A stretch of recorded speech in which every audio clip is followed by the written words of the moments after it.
Andrew with Teal Arc Auto again. This is a Miller Bobcat 225. It's got multiple problems, but what I'm fixing to show you on this video is this coarse range switch right here. It will weld at 85 to 25, and it will weld at 50 to 100, and it'll even CV weld right here at 17 to 28 volts. But got nothing right there. I'm going to take it off and I will show you exactly why we have nothing right there.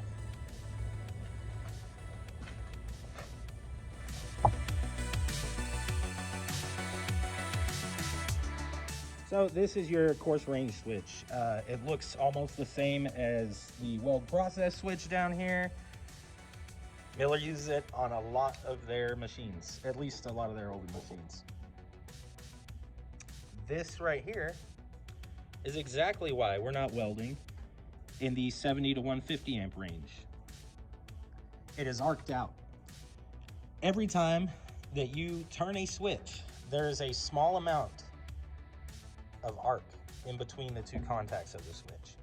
Slowly, but more than surely, it will erode away the contacts of the switch. That's why breaker points on an ignition system have to be replaced every now and then, or filed with a diamond file or whatever. It's because of what's called electrical fretting. This is extreme. This is some extreme electrical fretting right here. It's gone to the point that the plastic is hot, or well, has been hot, and it's melted a little bit. And I don't know if you can see, this top bolt is even discolored. It's a little more rusted than these on the sides. That's because heat and resistance are linear. The more heat you get, the more resistance you get. The more resistance you get, the more heat you get. And it's just a snowball effect that keeps going. So as the connection between this wiper and that little contact pad gets worse and worse and worse, the connection will exponentially get worse and worse and worse, far more quickly than if it were, brand new. In our area, I believe part of the problem is Miller puts some grease to help the switch slide on it. But in our area, we are very, very dusty. So what that means is that dirt just sticks to the grease. Here's our new switch right here. The dirt just sticks to that grease and causes connection problems in between the wiper and the pad.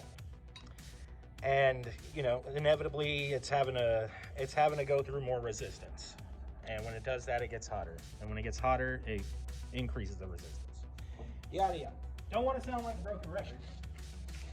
But if you're in Texas or any dusty area, any desert, basically, West Texas, I would, every now and then, when you're on your off days, take this switch off. It's not hard. It's 3 little screws, and your center screw for this guy.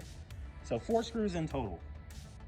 Clean this off with some kind of solvent, brake cleaner, something that won't swell or deform the plastic itself, and take just a little bit of emery cloth and clean each one of the pads. If you can, I know I can, you should be able to too. Lift up this wiper and insert a piece of emery cloth or sandpaper facing up, facing towards the wiper, and just turn this guy back and forth a few times on that emery cloth. And you can mount it back up if you need to. It helps a little bit. But the point being, this dirt and this grease ruins this switch far quicker than it should, at least in our area. In areas that have a lot of humidity, a lot of water in the air, a lot of rain, they probably don't have the dirt in the air to make it erode so quick. The grease is probably really good on that. That being said, when a switch is brand new, I do leave the grease because it makes for a smoother operation of the switch. But I still recommend the same thing. Take the cover off, take the switch off, and every now and then, just clean it up a little bit. If you can do that, then that switch will last you longer than you'll last the welder. I mean, if you take a look, those are rivets, which usually tells me that this hour meter has never been changed. It's got 698 hours, not even 1/10, not even 700 hours. And this switch is back. I've seen them go far, far longer from people that maintain them. That being said, I know a lot of people don't maintain their things, especially nowadays. But if you clean that guy every so often, let's say once a month, once every 3 months, it's definitely going to last you a lot longer. Definitely. Now, I know this is the part that gets intimidating for some people, but we're going to take all these cables off and put them all back on the exact way they go. Most important thing is be patient. That's always the most important thing in anything in life. Be patient. I understand getting it done, and I like to get it done too. But let's get it done right, and get it done right the first time. So, let's orient this the exact same. We got our standoffs right here where our screws go into. We got this pad kind of matching up with that pad, and same and same. And so we're just gonna go right here. It's actually the first threaded hole that you have. We're gonna take this guy off. We're gonna clean it up just a little bit with a wire wheel. You can use a Scotch-Brite pad, some memory cloth, whatever. Just remember what I said about resistance and heat. They're linear. So you don't want to take this dirty, corroded looking wire and put it on this brand new switch, because then instead of having problems right here at the wiper and the pads, you start having problems right here at the connection. So take it slow, take it one wire at a time, and you will be okay.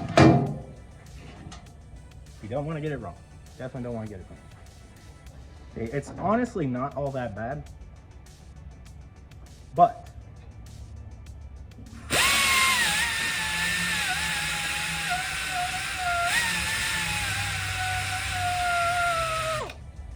that is much better. I would much rather put that on this new switch than, you know, than this. So.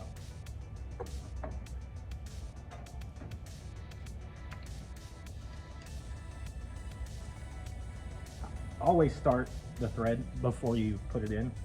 Always start the thread before you run it in with a gun, please.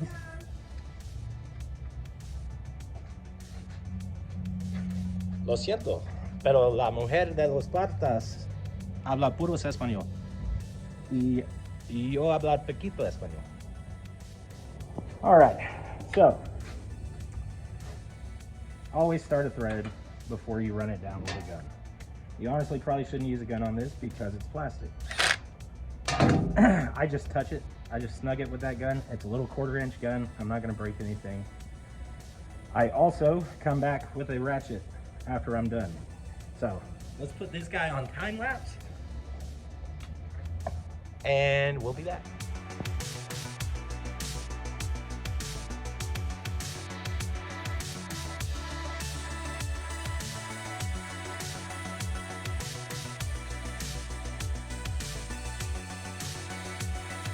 All right, so there you go. Now it's done. Now you got your new switch on there.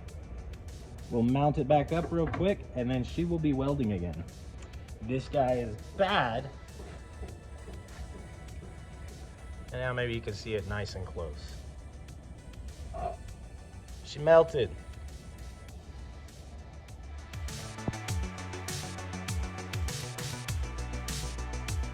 Yeah, so this is a super common problem. I mean, it's just kind of the way it goes when you're dealing with, you know, 80 OCVs and switching connections and whatnot. So, every now and then this switch will go out. You can make it last a little longer by cleaning it every now and then. Save yourself some doll hairs.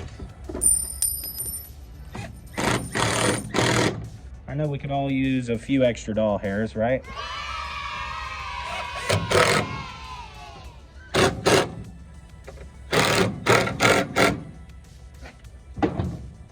All right, well, that's about it. You want to make sure you've got your switch oriented correctly. Now she's gonna weld in the 150 to 70 range. We're all good. You guys take it easy. Later.